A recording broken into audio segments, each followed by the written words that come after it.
آياتي وقرنا في بيوتكن هراء سيود ولا تبرجنا تبرج الجاهلية الأولى هذا بحيسان هبحين سيد الجاهليين تقول بسنجرين وكلا أما جاهلية دي هراء سيدتك أقول بسنجرين وكلا أرك إذنك قوة هاو بحين هاو دريرين هل كان معكم حلقة قاتي قبلوا إنه يقولوا يكبح لما ديدين إنه شقاء الدرار تلما ديدين إنه كولج يونيفرسيتي أي تكتلما ديدين إنه إسكول يمن عامة تكتلما ديدين إيه وحال الله مركز قولوا يكبحيسين أستر كاو هالنقضة أستر كي إسلام كو يقين مركز قولوا يكبحيسين أديك إنك حدود يسهدين بايدين بحيسي هاو تلابن قولوا مركز كبحيسين نقو قوادي مسلمات ده مركز قولوا جوكتا والد كهر جوكتا أديك هر جوكتا يمركز دي بدأ أبحضه إلهي سبحانه وتعالى تيسو إنه إذن الله سعوته أقادا إنت وإنت اللي باهي هل كان مركب waxaa fahamtay waxyaabaha dadka lagu dhuray inay yihiin wax aanan qurux badnayn diintuna marka ay nahisaw hadaba nabiyullaahi maxamed sallallahu alayhi wasallam akthar min hadith ayu marka inoo sheegay waxaan ku hormaraya marka inta markan arar aan ka dhigtay nabiga sallallahu alayhi wasallam wuxuu tilmaamay fitnada lagu magacaabo al-ikhtilaat waa isdhaxboodka iyo isku daranka iyo isku milanka rag iyo dumar lab iyo dadig iyadoo garabka la isku hayo meelaha la isugu imanayo ama han noqoto meelaha shaqada ay ka jirto han noqoto goobaha waxbarashada han noqoto xitaa biyuudullahi jalla wa ala han noqoto meel kasta oo hawshaas ay ka dhacday inay mamnuucay tahay halkaas diintu ay noo tilmaanto way wana mawaatinta fitantu ay diintu ay tiri oo nabiga sallallahu alayhi wasallam uu leeyahay ma taraktu ba'di fitnatan adarra ala ar-rijali min an-nisa ummadullah wuxuu yiri fitna ka daran oo ka khatarsan oo aniga gadaa shay aan ragga uga tagay oo ka daran tan dumarka malahan buu nabiga sallallahu alayhi wasallam halka waxa laga qaatay marka hadiiba fitna ay jirto halkaas ay ka iman kartaa nabiga sallallahu alayhi wasallam marka uu digayo uu dadka uga digayna halkeeday leedahay hatta marka la tukanayo nabiga wuxuu yiri sallallahu alayhi wasallam safka waxa ugu khayr badan buu nabiga sallallahu alayhi wasallam sufufu ar-rijali markuu ka hadlay nabiga sallallahu alayhi wasallam wuxuu yiri waxa ugu khayr badan ninka ragga safka hore inuu galo waxaana ugu shar badan buu yiri kan ugu dambeeya maxaa la dumarku xigaa dumarkana safkooda waxa ugu shar badan buu yiri kan ugu horeeya waxa ugu fadli badan kan ugu dambeeya xadiidka maxaa laga qaatay waxa laga qaatay the more in alla inta ay gaab u dhaxay ragga iyo dumarka ay kala fog yihiin the more khayrka u jira markasta oo la isku soo dhawaado physically-na markasta ay shartu soo dhawaato halkaas laga qaatay xadiidka hadaba qiso yar baan idin tilmaamaya al-imam at-tabari uu warinayo qisadan waxay leedahay haweenay iyadoo lagu magacaabo qiila bint makhrama ayaa waxay soo gashay masjidka nabiga sallallahu alayhi wasallam bay timid waxaan rabaa in aad dhagaha u furtaan gabadha imanaysa horta waa saxaabiyad koow halka iyo goobtay timid waa masjidka nabiga sallallahu alayhi wasallam oo salaada lagu tukadaay intay u dhiganta aad ogtihiin saddex waqti waxay soo gashay salaad fajr la tukanayo afar safkii salaaday la qabsatay oo salaadaha shanta la tukada salaada ugu fadli badan fajrkii tukanaysa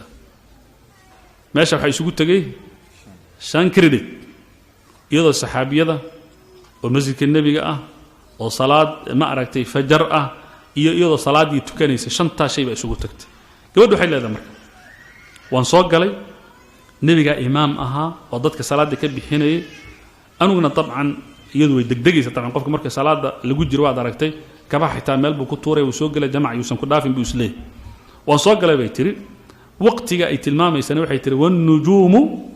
shabikatun fi as-samaa iyadu xidiguhu sa isugu jiraan habeen gudcur baa lagu jiraa raguna xitaa gudcur ka jira iyo mugdiga jira cid kale saxi karta marka malaha mugdi qofka humaagiisa un baa ku muuqda laakiin inuu nin yahay inuu naag yahay waxa laga yaabaa qofka in socodkii iyo humaaga sare inaad ku kala saartid maahana hebelo iyo heblay ma dhihi kartid iyada saas ayaan soo galay bay tiri kadib waxay tiri hadal bay noo raacisay waxay tiri waxaana haabay tiri imra'a xadiithat al-ahd bil-jahiliyya gabar mar dhow soo islaantay jahiliyada un baan mar dhow yani aniga jahiliyada in yar baan noo dhaxaysa waxaan rabaa inaan fahamno kelimada al-jahiliyya macnaha ay tahan tilmaami doona bi idin subhanahu wa ta'ala markii safka ay soo gashay bay waxay tiri saf meesha iska yiil oo safkii ragga ahaa baan geeska istaagay bay tiri wayna cudurdaarna way noo soo hormarisay waxay noogu soo hormarisay waa midoo mugdi baa jira maaha masjidka nabiga sallallahu alayhi wasallam ma ahayn layrarkan hadda tirada badan iyo nalalkan ma lahayn habeen waa lagu jira koow waxay kaloo noo tilmaantay yaa layla yaabin way macnaheedu haddaan islaamka ku cusbahay qof cusub baana safkii ragga istaagtay markay istaagtay kadib xadiidkan waa xadiid sugan ayaa nin saxaabada ka mid ah oo safkii ku jiray baa weydiiyey wuxuu yidhi war adugu ma waxaad ahayd ma ruux dumaraa tahay mise nin baa tahay markaasay tiri imra'a haweeney baan ahay markaasuu yidhi war waad fidnayn gaartay dumarka la tuko iga tag fitnaad igu keentay buu yidhi intaan salaada ku jiray wari dhaafu xagga iga tag kadib waan soo dhaqaaqay bay tiri markaasaan mana saf aan ii muuqan markii laakiin hadalka ninkan igu baraarujiyey baan markiiba galay oo safkii ragga halkaas salaada ku tukaday bay tiri طبعا gabadhan muslimadda markay hadlaysa waxay noo tilmaa dhowr qodob marka dul istaagayna marka iyada aragti ina siiso waxay tiri islaamku waan ku cusbahay waa qof cusub ta kale cudurdaar kale keenta waxay tiri wan nujumu shabikatun fi samaa xidigii baa saa isugu jiro habeen madow baa wali lagu jiray waxay kaloo tilmaantay saf kale iima muuqano kii ii dhawaan baan galay ku sii darso inay salaada u xaklinayso degdegaysay inta marka la soo duuduba kadib gabadhu markay sida ay tiri waxaan rabnaa xadiidka inaan kala baxno kow ninka ragga ay tukanayay gabadhan ku ag tukanaysa wuxuu yidhi innaki kitti taftiniinii war waxaad halis iigu noqotay inaad salaadda iga fidnaysid waxaana aniga qiyaasayaa naskana laga fahmaya gabadhaa saxaabiyadda marnaba inaanay dhacayn inay nin ay garab taagantahay saxaabiga garabka u saaraysa lakin way garab istaagtay un keliya waxaa laga yaabaa inuu u muuqdo marka la wada hinqanayo iyo marka la wada foororsanayo iyo marka foolka dhulka la dhigayo keliya u muuqan karta markiina wuu hadlay oo yidhi war maaragtay arrinkaas waxaa laga yaabaa xadiidkii inuu ahaa waqti salaada lagu dhex hadli karay maxaa waqti waxaa jirta la hadli karay iyo waqti marka la mamnuuce la yidhi shuqlan baa ku jira salaada taas waa mid waxaa kaloo haddana aad meesha ka qaadanaysaa darsi kaloo ah haddii iyadoo masjidka nebiga la joogo xilligii nebigana ay tahay cidda imaamka nebiga u yahay salaada la tukanaya farad ay tahay waxa la tukanaya fajr ay tahay waxa loo orday cibaado ay tahay cibaado marka lagu jirana qof walba qomanihiisa qoorta ugu jiro qof ku mashquulay aanu jirin iyadoo ay tahay buu ninka ragga wuxuu leeyahay waad ifidnayn gaartay waxaan rabaa marka aad ka soo tagtid masjidka xilligan aad soo aadid marka haddaan ku jirnaa waqtigan hadda aanu joogno maaha kaba dhig maalan nebigana ma joogo masjidka nebigana meeshan kuma yaal waqtiga laga hadlay waqti salaat alfajr maaha goobta la isugu yimid waa shaqo ama waxaa la isugu yimid college ama university ama school meel baa la isugu yimid nin iyo naagna markaa nin walban iyadana koobkeeda shaahay wadataa kafeyga waxyaabaha cajiibka waxaa ka mid a aniga iyo saaxiibkay annagoo isla kafeynaynayna bal iyadoo xijaab wadata annagoo kafey isla cabayna waxay ka mid tahay new vocabularies oo kusoo darsamay ka mid annagoo kafey wada cabaynaya ku leedahay oo meeshaa wada fadhina kafey la cabaysa meeshay fadhidaa labadoo way sheekaysanayaan anugu sheekada ma dhaliilayo in wax la isweydiiyo ma dhaliilayno oo islaamku waa qayb ka mid wax problema ma laha fas'aluhunna min waraa'i xijaab laakiin gabadhan u bareeraysa inay meel intay wada fadhiisaan labadooda oo sida baasida u daliiqaysa adaaba naxayaba baalkeeda roganaysaa dhag intay ku roganaysaa intay maba ka qasnaba wallahi inaysan ka qasnay waaba naxaysaaba waxaa arkaysaa in yar kadib in xataa gabdhuhu way xishoon jireen ama waxay ka xishoon jireen ninka ragga hortiisa inay maantana wax ku roogto xanjada say dhac u siinaysa dhagaha ku xanuunaya meeshay fadhidaa ma ka naxayso ma aragtay allah musa waxaaba kaaga daran xitaa bir ramadaanoo lagu jiro gabadhii oo macduura waxaa laga yaaba macduur inay noqoto macdonald bay fadhidaaba maxay macduurta bahal weyn bay saa u kala rogaysaa meeshay ku hor cunaysaa kamaba naxaysaba xijaabkana waa wadataa jilbaabkana waa wadataa waxaa laga yaabaa kan ag fadhiyo waxba uma aragto laakiin mid kale markuu soo socdo bahalka alaabtiyaa la degsana dhag adiga kaala arag marka khatartaas waa khatarta ay leedahay mashaakilka ugu weyn waxaana ka hadlaynaa fii zamani nabiyi sala allahu alay wasalam hadalkayga waxaa soo horreeyey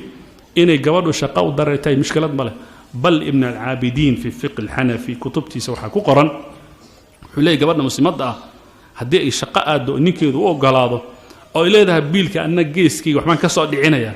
isna la yidhaha adiga biyahan kugu ogahay anigana korontada adiga waxaan kugu ogahay quraacda anigana cashada adiga waxaan kugu ogahay waa in la qaybsada haddii shaqo la aado ilaan maahana baashu ciyaar maaha haddii shaqo la aado waa 50-50 inay noqoto waxba kuma jabnuu leeyahay yani laakiin waxaa la rabaa waxaa laga hadlaya un keliya inaan asluubtii aan shixi laga tegi wey haddaba xadiidka nabiga sal ly slm markuu leeyahy maa taraktu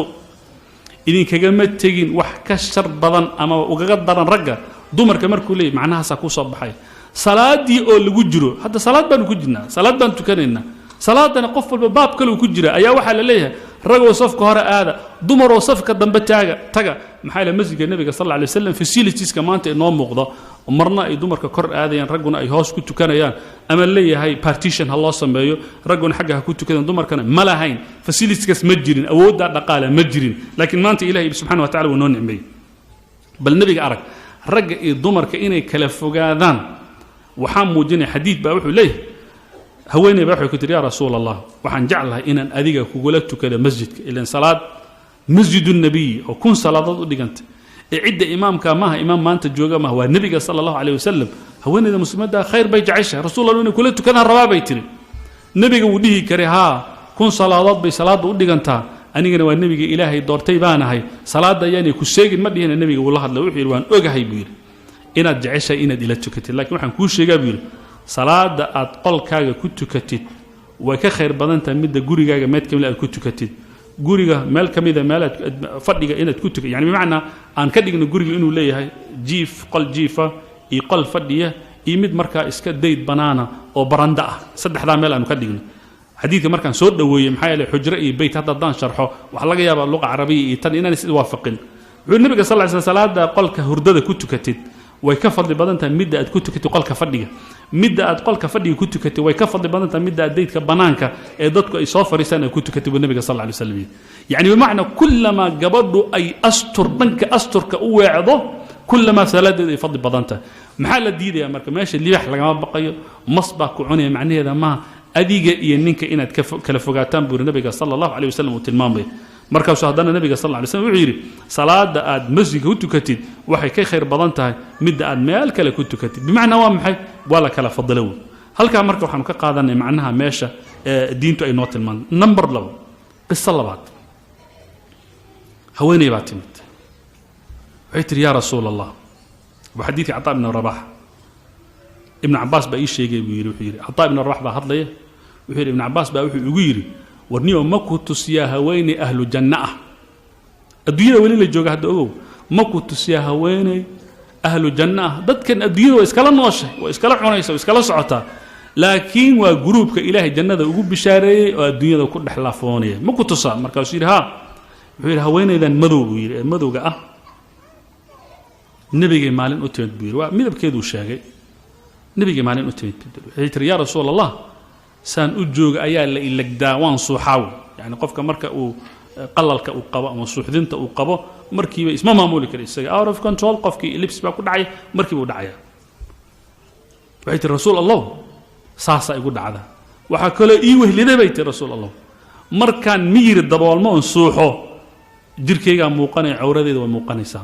دتكي هرنا دت كانوا كلام معها ورت ربضا وتماها وأكثر من البصل معها ذاتك هرا مرضى إلا هلا ولذلك الصحابيات كحي إليه هبله حجاب كذا هبله قادن جرتي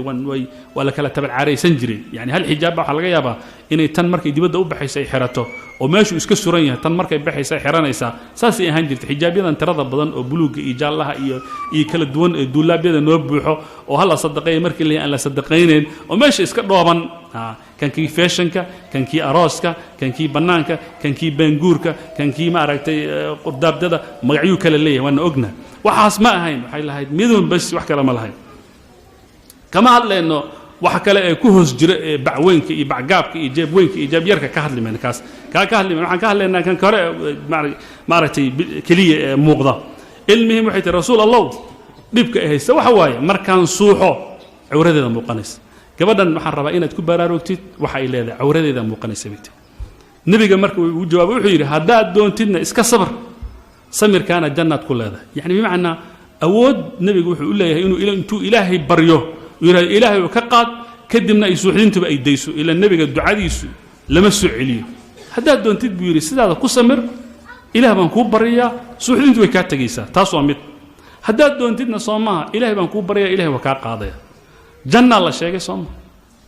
جنة مرك الله شيء مية عدو كيف كريسة ولا كلا وعيت رسول الله صاصا كصبريه هل كان كقادنا إن كو قيب كلا حنون والبا بدنا أنا ضمرك أد بأشيكتان حنون والبا كوي ما داي إن الجنة مويان وحكي لأن كهلي الدنيا بإذن الله سبحانه وتعالى نبكى السوق كوي ما هدين نقول له المركز أورك قادد هدين نقول له مركز أموليسين هدين نقول له وسواس كوي مد والبا ضمرك بدنا يجا أد أشيكت إني جنة كاهر رئيس أجوا وقارمة صبرتي بالنبي الرعي وهذا صبر سيدوي كدبوا النبي مركي سأوي لي كدب وحيت يا رسول الله ويا هين تا جنة كوب الدشتي أو سوحدين تسيد هاي شهر داي دون تأه لكن وحن ربا إن الإلهي إبردي أو مركا أن سوحه إن عوردي أن الأركن جودا محي كيف كريسا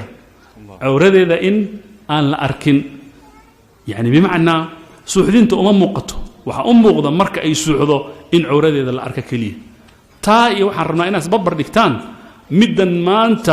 إذا عوردي ذا موجنيس إذا إلهي عافيمات أوسيي إذا إلهي عافيمات أوسيي بي عوردي ذا موجنيسا أما هو إذا قاونت أما قيب جير كذا كم إذا أيام موقضا مقرين كرتو أما الله مستعان ما أنت وحصوب حيفاشنا قبل يدي حجاب كوضته أي وحي وضتها شار عمر بن الخطاب كوريون جري أو كلا أو ما محي يعني معنى هاف هل كاسو كل جين كر يجينس نبكه ها iyo ma aragtay labada aan qowraga waxa la yiri ma aragtay kor hamariyeen iyadan kor bay marinaysa yani bimaana waxa isweydiin leh xijaabka ama sidiisa u xiro ama xijaabka hadaadan xiranaynin xijaabku ma inuu noqdo ma moodo oo lagu tala galay wax la mariyo ma hadana waxaad moodaa gabadhi maadaama ay ka gaari weedatinta in la shaleeyo bahalki fooneeyaha iyo waqti badan aan haynin nooca ma bas gabba isku soo siinaysa laakiin markay waqti hesho say doontay u marinaysa bash ha مناكير باللوبي مناكير ما تقانن عربي مناكير وحده وحيابها عديها لمريو او دادير با لمرينيا كو waxa kala la marinaya bahal yaro make up aad moodid in tala soo qaada plastic wajiga laga saare wajiga ka hadii laga fujireen waxa uu kaanaysaa biirninkii Suudaaniga gabi adeerkay Cabdo bay u muuqanaysaa biir bahalka hadii laga fujiyo bahalka intuu ku dhagan yahana waa qof wax kala yani macna heerka maanta su'aalaha ugu badan waa maxay gabadha marka aroos ay tahay make up ka u saaray ma weysaysan kartaa marka janaabada ma ka qubaysan kartaa waxa laga hadlayaa diinullaahi baa laga hadlayaa waxay kamid tahay ajaa'ibta taa ay waxas babar dhigtaan midda maanta intay TV-ga soo fariisato tiraahdo dadka ugu sheekeynayso leh war dumarkan maanta la daboolayo macquul maaha gabadha waxa loo baahan jirkeeda inay muujiso gabadha markii xoogaa ay orordo ay jirka ay xoogaa regime yar ay gasho oo isdhinto oo jimka ay tagto meesha ay u qurux yani isbabar dhiga gabadhan waa saxaabiyad waxay leedahay rasuul Allah wax kala maaha awradeeda yaan la arkin awradaada inaan la arkin waxa ugu muhiimsan waxay ku bedelatay suuxdintay diyaar u tahay inay suuxday diyaar u tahay oo ay markay suuxda dab bay ku dhici kartaa gaari baa ku dhici kara god bay ku dhici kartaa meel kasta ku dhici kartaa muhiim uma ah yaa rasuul awladeeda yaan la arkin haddaba gabadha muslimada meesha ugu qalisan waa awradeeda wax kala maaha aday dan kuugu jirtaa dad kale dan ugu jirtaa